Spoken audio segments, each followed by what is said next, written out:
So you have seen inside potential is constant, am I right? Look at here.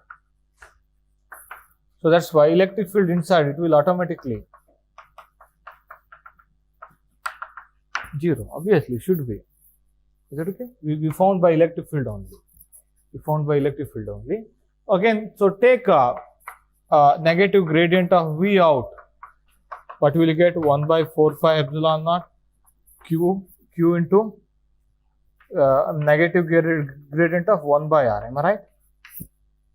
I mean, so that minus sign gradient of 1 by R is R cap by R square. You will get that electric field. Is that okay? So using that potential, you can find electric field. But our main aim is to find some other route to find the potential. Okay, not this route of electric field. Okay, but in exam, you don't have to worry about those things. If they ask potential, you can choose any method to find the potential, easiest method. Okay, so again, remember when we follow this method, when Gauss law allow us to find electric field easily. Is that okay? So that we can quickly find the electric field. After that, we can quickly line integrate that one. Okay. So now, one thing. So now, wait a second. So do problem number 2.21. Find the potential inside and outside the uniformly charged solid sphere. Okay. This was shell. 2.21 is 21 problem. Problem number 21. Problem number 22. Find the potential a distance s from an infinitely long straight wire. Infinitely long straight wire carries a line charge lambda. So that's a cylindrical symmetry. You have to find electric field first using your Gauss law. So then you have to go for potential. But remember 2.22, 22nd problem. It's an infinite charge distribution. He said infinitely long wire which carries what you call line charge lambda. Is that okay? So in that one, you can't use infinity as the reference point. If you use infinity as the reference point, you will end up with trouble. Take some point A in space as a reference point. Okay. So for problem number 22. So problem number 2.23, 23. 2.15. He is referring to problem number 2.15. What is that? 2.15. Yeah, that is your Gauss law problem. Okay.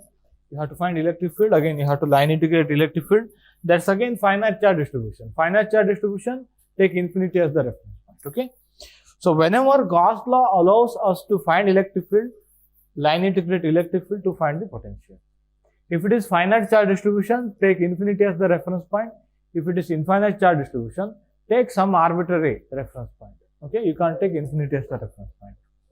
Now, usually, in case of infinite charge distribution, they will ask potential difference usually. Okay, potential difference is unique, isn't it? So, but potential at any point it has got it depends on the reference point, isn't it? For infinite charge distribution, you can't choose infinity as the reference point. You are going to choose some finite point as a reference point. Then our answer will vary, isn't it? That's why they will ask potential difference, which is independent of the reference point usually. Okay. Now wait a second. Problem number 2.16. Yeah, look at here. 2.24. Problem number 2.24. Find the potential difference between a point A, a point on the axis, and a point outside the cylinder. Look at here. That's again infinite charge distribution. He asks potential difference. So take some arbitrary point as a reference point. Find the individual potential. Take the difference. That's also okay. Or line integrate electric field, V of B minus V of A, am I right? That's equal to minus integral of B to A, E bar dot A to B, isn't it? If you ask potential difference, just use this one. You don't have to worry about a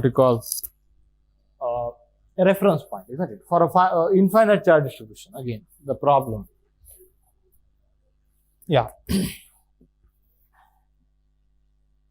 Yeah, can you just have a note?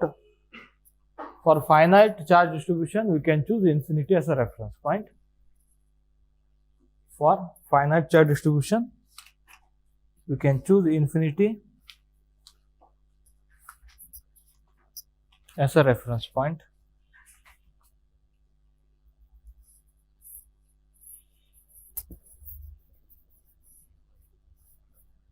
For infinite charge distribution,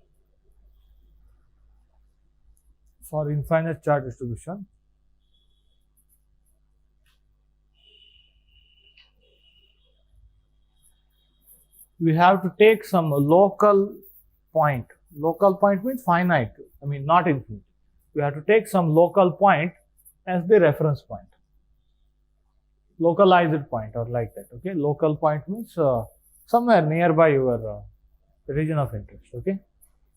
We have to take some local point as the reference point.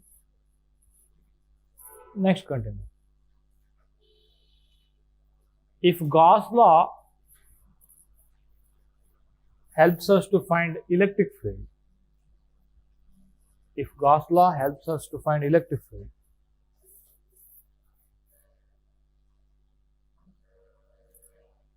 then easiest way to find potential, the easiest way to find potential is to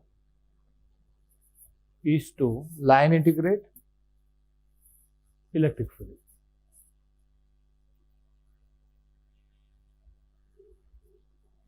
Again, you have to ask question, what is the other choice, isn't it?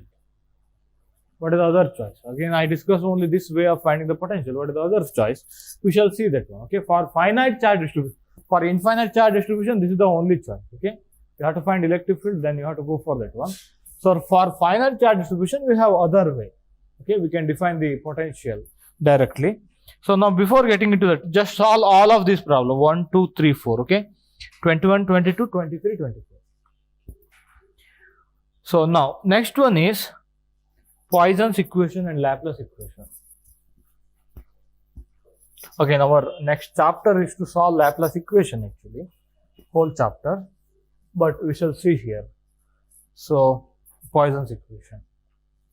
So del dot E is equal to rho by epsilon naught. Am I right? Del dot E is equal to rho by epsilon naught. And electric field, we have written this one as minus gradient of scalar. Now let me substitute this one here. Del dot, what is electric field? Gradient of scalar. That's equal to minus with one more negative sign that I can take out. That's equal to rho by epsilon. Del dot divergence of gradient. What is that? Laplacian operator. Am I right? That is del square of V. Let me take negative sign here. Minus rho by epsilon naught. We call this one as Poisson equation. We call that one as Poisson's equation.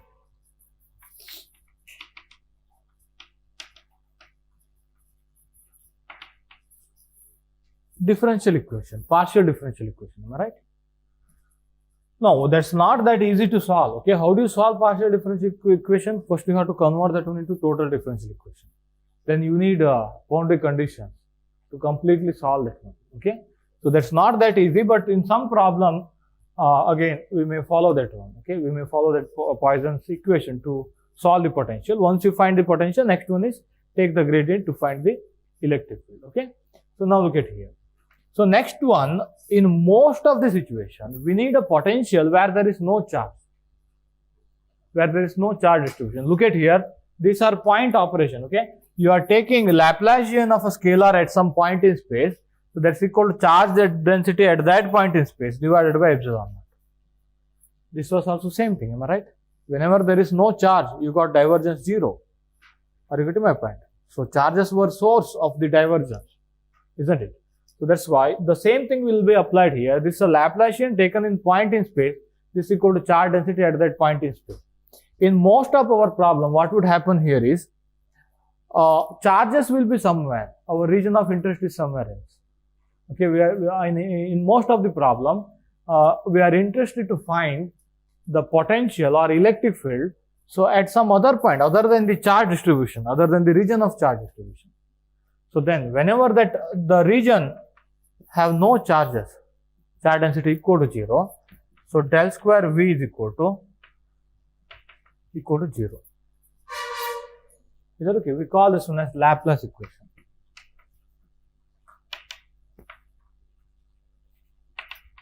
Are you getting my point? In the region where rho equal to 0, that Poisson equation reduces to Laplace equation. Now you have to ask question. All empty space will satisfy Laplace equation, am I right? Then whether in all empty space we get say same potential. Suppose I have two different charge distributions. They should produce a different potential. Are you getting my point? They should produce different potential. But away from that charge distribution, you are getting same equation, Laplace equation. Boundary conditions are different. Is that okay? Different again. This equation will be same in all empty space away from charge distribution. Apart from the region where there is a charge, again we are interested in that situation only.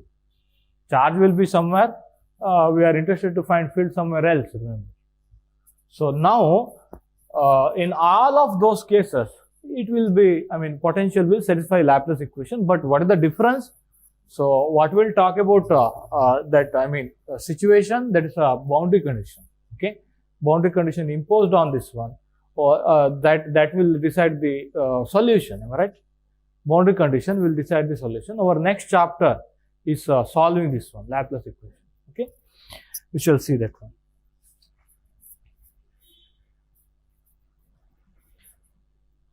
Now, so this is one small intermediate derivation. So again, I'll go back to my evaluating potential. Okay. So now look at here, for infinite charge distribution, I think we have used Gauss law. Am I right? For infinite line charge, for infinite plane, we have used Gauss law to find the electric field. You can line integrate electric field to find the potential and take finite point as the reference point. For infinite charge distribution, take finite point as the reference point so that you will have no ambiguity. Okay. So now I'll restrict myself to a localized charge distribution.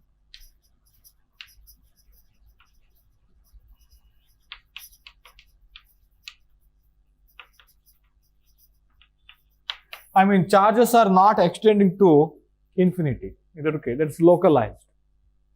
Is that okay? So then I'll start with this one.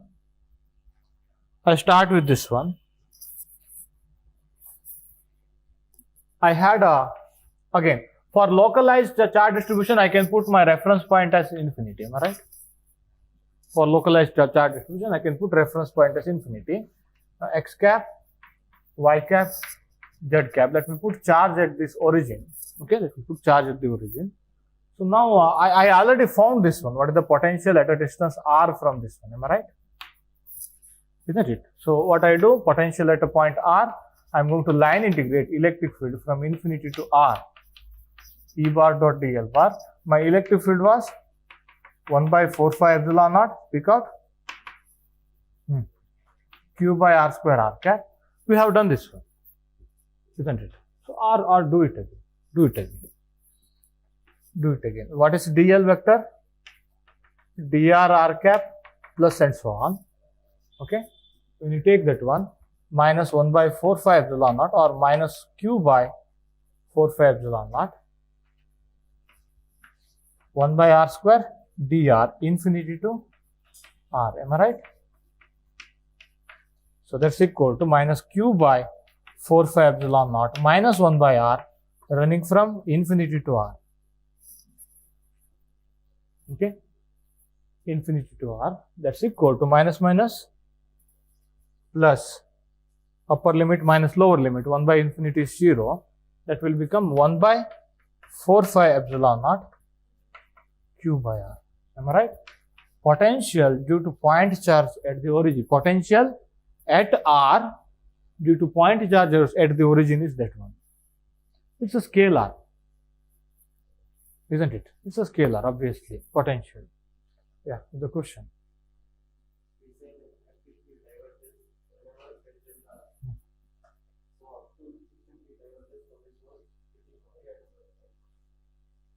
Up to which extent?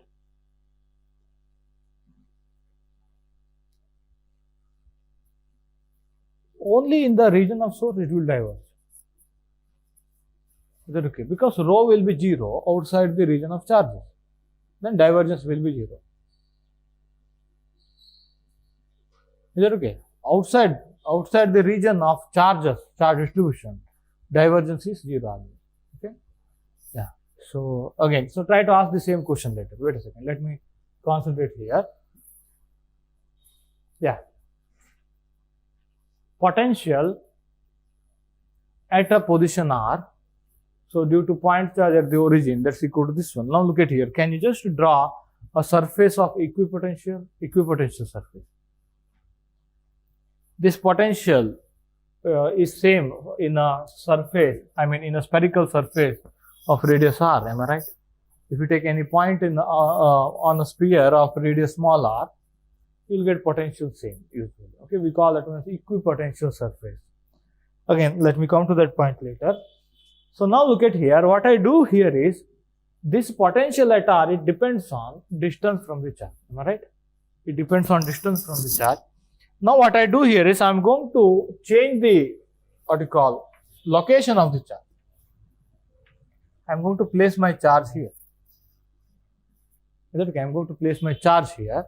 So then what would happen? This is my r prime. Am I right? R prime vector. Now I'll take somewhere here as a field point. Okay. R. This is my source. What is this one? Italic R. Okay. So now I'm going to generalize this potential, whatever I got here. So what is the potential in this situation? V of r is equal to 1 by 4 pi epsilon naught. So Q by r, am I right? Q by r. Now again, potential at r due to charge outside the origin, I can write as 1 by 4 pi epsilon naught Q by italic r, distance from the charge. Isn't it? Potential depends on the distance from the charge. Is that okay? So that's inversely proportional to distance from the charge.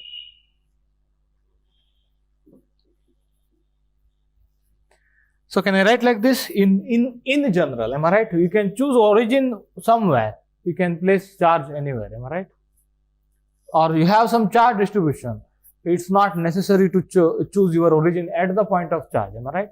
So we have to generalize the situation. So that's why I have taken charge. So at a position r prime from the origin, or we have chosen origin here, and with respect to this origin, your potential can be written like this: Q by distance from the charge. Am I right? Now next one is I have many charges. Again, potential is additive. Am I right? It is following superposition principle. Now let me choose my origin here: x cap, y cap, z cap. I have Q1, Q2, Q3, and so on. Q1, Q2, Q3. Is that okay? I have a field point here from the origin, just like earlier. This Q1 is R1 prime, R2 prime, like that. Is that okay? So now this is italic R1, this is italic R2, this is italic R3, like that. Okay? Is that okay? So that potential at this point, it is, I can write that one as, so potential at R. Why we write like that? Because we are referring some point in space with respect to origin. That's why you have to write potential at R only. So potential at R due to many charges, I can write as V1 of R plus V2 of R plus and so on. Isn't it? I can write that one as 1 by 4 pi epsilon naught. So Q1 by R1 plus Q2 by R2 plus and so on. What is R1? So this distance between your field point and Q1, isn't it? Italic R1. So italic R2 is distance of Q2 from that field point, like that. Okay, scalar distances. Once you take gradient, you will get electric field. Negative gradient, you will get directly electric field. Is that okay? So that's why potential at any point due to finite charge distribution. Remember, this was by taking infinity as a reference point. This potential is derived by taking infinity as a reference point. You can take infinity as a reference point only when you have finite charge distribution. Is that okay? Localized charge distribution. So in that case, we can write all of these things. Okay. The whole story is for localized charge distribution. I can write it as 1 by 4 pi epsilon naught summation over Qi by Ri. Isn't it? Scalar addition. Isn't it? Charge divided by distance from the charge. Potential at any point is equal to summation over charge divided by distance of the charge, distance of individual charges from that point where you are finding the potential.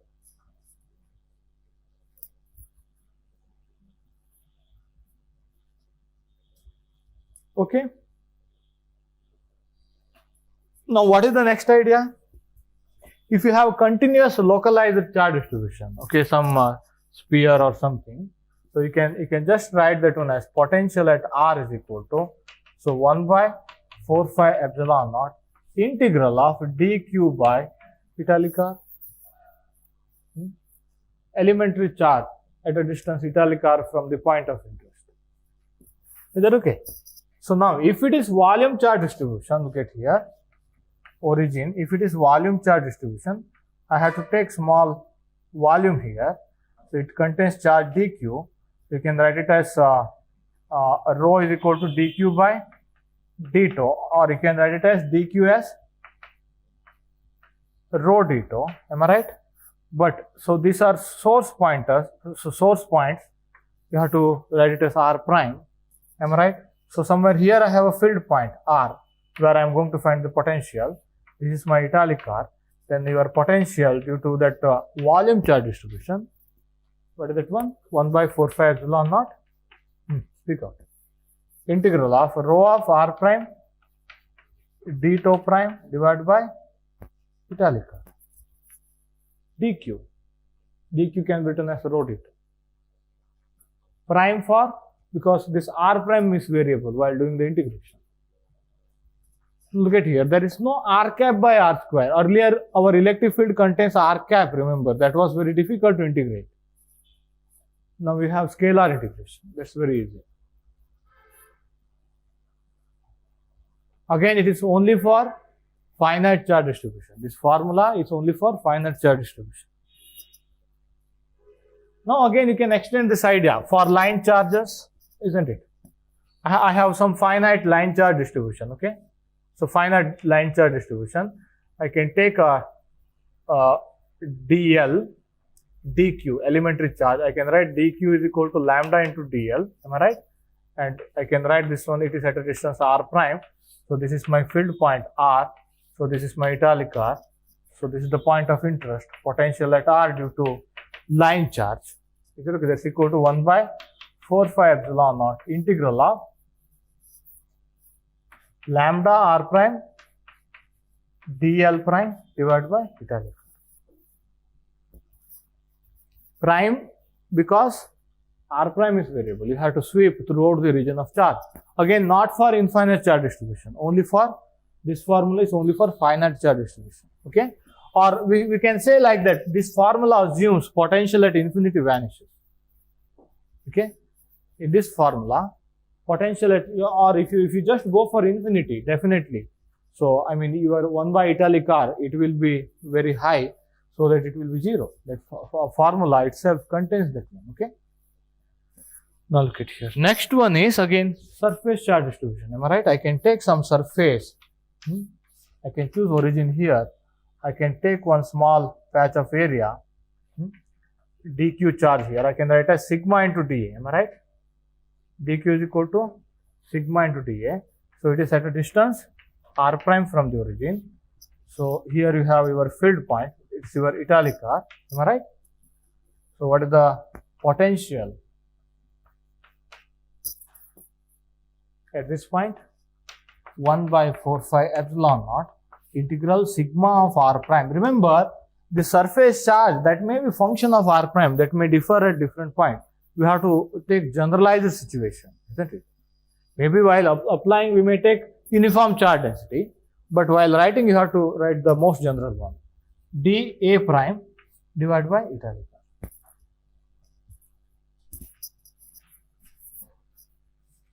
All are scalar integrals, am I right? All are scalar integrals. Now you can do 2.25, 2.26. No, don't do 2.26, do 2.25. 2.26 is little lengthy integral. Try that one. 2.25, 25th problem. Okay, it contains 3 different problems. Look at that one. There will be no, what you call, vector algebra. While finding the potential by any of this method, no vector algebra. Is that okay? 2.25, whatever you do, that is a localized charge distribution. You can't use Gauss law to find the electric field. Okay? He has given one in problem number 2.25. So one is again, look at here, I have so 2 point charges, Q here, Q here. If you want to find the potential at this point, suppose this is d by 2, as we have taken earlier, this is Z. Am I right? You have to just find distance from the each charges. Am I right? That's it. What is the potential here? Let me write R1, R2. So potential at this point is equal to 1 by 4 pi epsilon naught Q by R1 plus Q by R2. That's it. It's over. What is R1 and R2? Root of d by 2 the whole square plus Z square. Isn't it? No vector resolution like that. Potential. While finding the potential, just is a scalar addition. That's why that formalism is easy. So now, next one is he has given a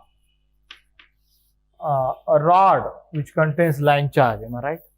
So there also what we have done, we have taken one elementary charge, we have taken electric field, we have taken component. Now you have to just take potential due to that elementary charge. You have to just integrate. You don't have to take any component. Okay? The same thing for disk, and do those three problems. And try example number 2.8. In example number 2.8, he has taken one spherical shell. He found potential due to that one. But whenever you have spherical symmetry, better to find electric field using Gauss law and line integrate electric field to find the potential. Because we are in exam, we have to follow the simpler step. Am I right? If Gauss law allows us to find it, now look at here. In this one, and in case of finite disk, Gauss law will not help us to find electric field. Isn't it? So then what will you do? You can't line integrate electric field to find the potential. Then you have to directly go for this what you call formula. Direct potential, finding the potential by integration. Is that okay? All these three cases, you can't find electric field and then you can't find the, what you call, or you can find electric field, you can line integrate, but that would be very lengthy step. Why? Gauss law is not helping. While finding the electric field, again you have to do integration. Have you seen earlier problem? Isn't it? So all of these two problems, we found electric field by integration. Again, you have to do one more line integration to find the potential. Don't go for that step. Okay. So find the potential directly in case of this kind of thing. But in case of sphere, in case of sphere, so now doing that integration would be lengthy. You can find electric field quickly by the Gauss law, isn't it? You can line integrate that one to find the potential, because in exam we have to see which is the what you call easiest step. Am I right? So now, yeah, you have any notes, old notes? I just divided different problem.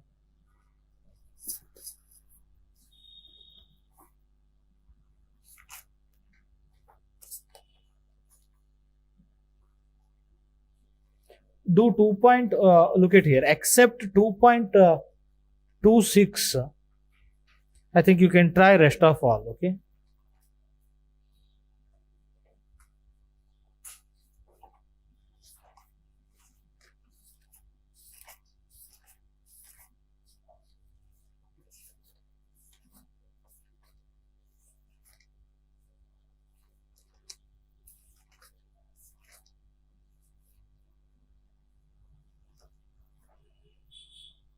Yeah.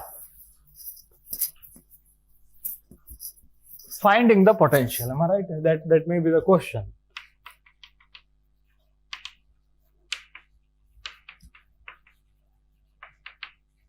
You got two route. One is V at R is equal to integral some reference point to R. Usually you can choose that reference point in infinity. Okay, if again, let me just make a division here. E bar dot dl bar. But in this step, you should know what is the electric field, isn't it? You should know what is the electric field in this step. So now, what is the other method? V of R 1 by 4 pi epsilon naught integral of d cube by italic R. isn't it? But this is only for finite or localized charge distribution.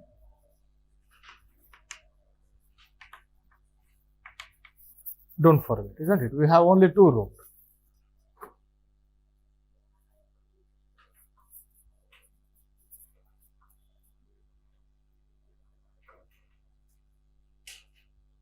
Okay.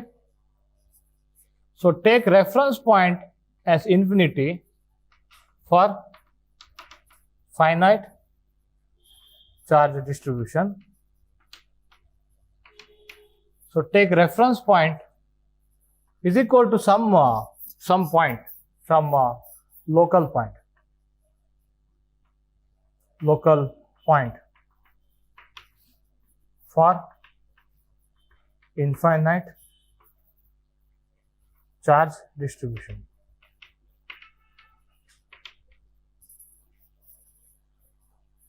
Isn't it?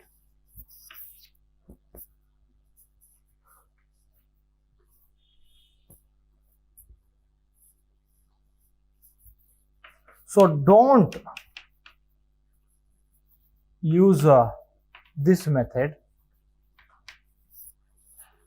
Don't use this method if Gauss law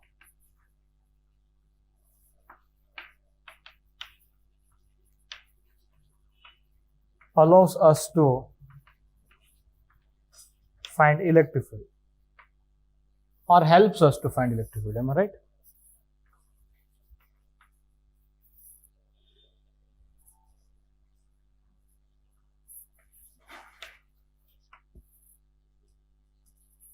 If Gauss law helps us to find electric field, quickly find electric field and use this one. Is that okay? So use this only when Gauss law helps us to find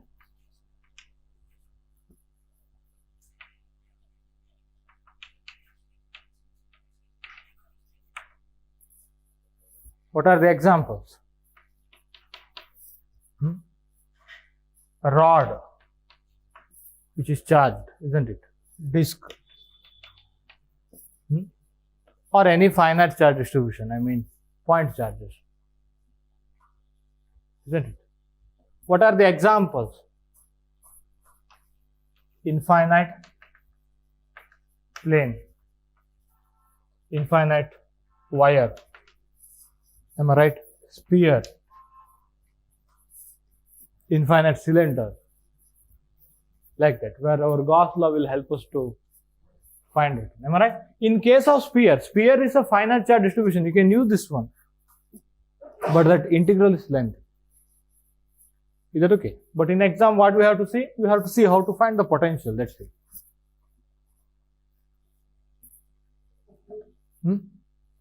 Cube. I mean, they will not ask that kind of question. For cube, it's very difficult.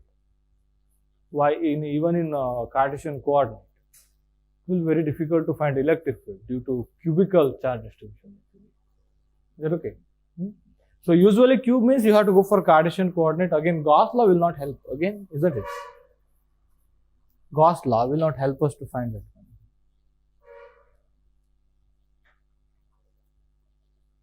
Infinite plane, sphere, spherical shell, infinite wires, long cylinder, like that, okay? In all such cases, you can use Gauss law to find electric field and line integrate electric field. If it is sphere, that's a finite charge distribution, take infinity as a reference point. If it is infinite plane, infinite wire, infinite cylinder, then take some other finite point as a reference point. Is that okay? So in case of infinite plane, infinite wire, you can't use this one. Why? This is only for localized charge distribution. Okay? Do all of those problems. So try to avoid again unnecessary lengthy steps. Okay, using this idea. Okay.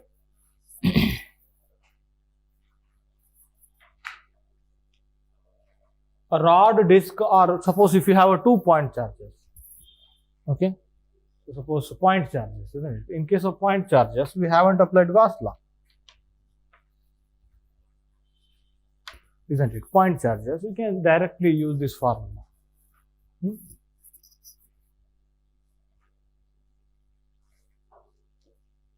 Yeah, remember I have seen, again, he might have given like that for rod, finding the electric field by integration. You can't use Gauss law for a finite rod, am I right?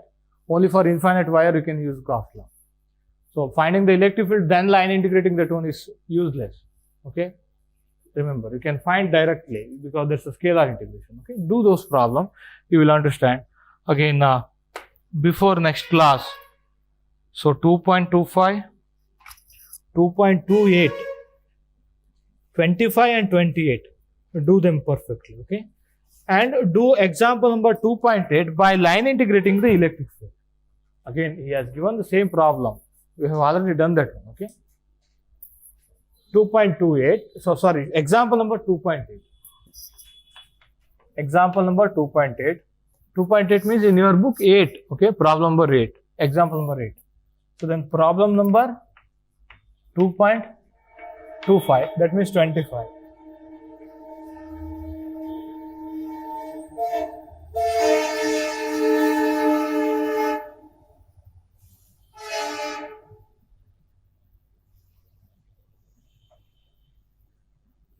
So try 2.27, 27th problem, and 2.28.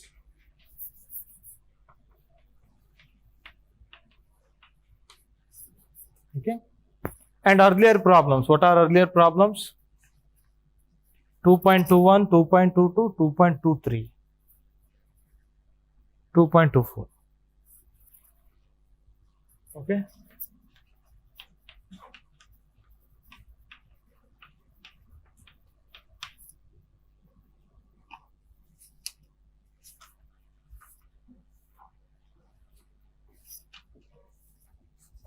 Within 1 or 2 class, I am going to finish this chapter.